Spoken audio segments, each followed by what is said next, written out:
to the distinguished gentleman of New Jersey, Mr. Frelinghuysen, who is an extremely important member of this subcommittee and also represents this subcommittee with the Intelligence Committee. Mr. Frelinghuysen, 4 minutes. I thank the gentleman from Florida for yielding and for his leadership, and that of Mr. Dix as well.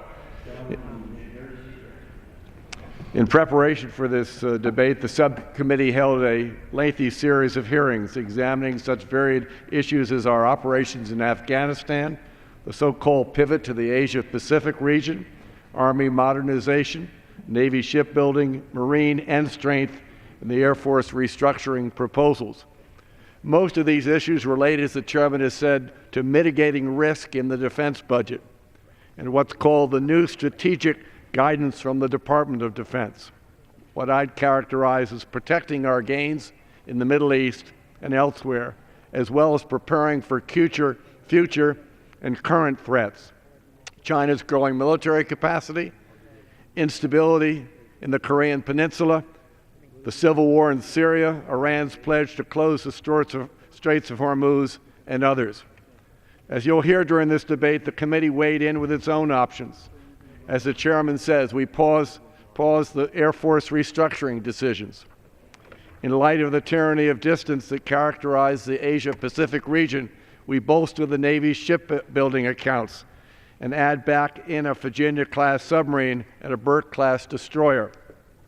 Our goal here and throughout the bill was to provide the resources to support our warfighters now and in the future whenever the next crisis arises. Well, we clearly recognize that the nation's debt and deficit and found areas and programs where reductions were possible without adversely impacting our armed forces in modernization and readiness efforts. Exercising our mandate to adhere to a sound budgeting, we reclaimed funding for programs terminated or restructured since the budget was released, achieved savings from favorable contract price adjustments such as multi-year procurements of complicated weapon systems. We cut unjustified cost increases or funding requested ahead of need, and we took rescissions from surplus from prior year funds. Frankly, it's important that we find savings without harming readiness and or increasing the risk incurred by our warfighters. Mr. Chairman, the legislation before us includes funding for critical national security needs and provides the necessary resources to continue the nation's vital military efforts abroad.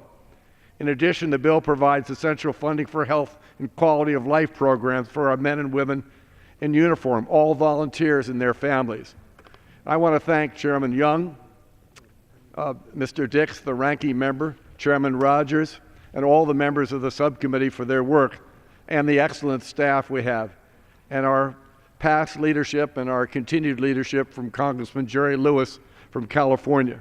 We're all able to work together in a bipartisan manner to ensure that our men and women in uniform, all volunteers and their families, have the support they need.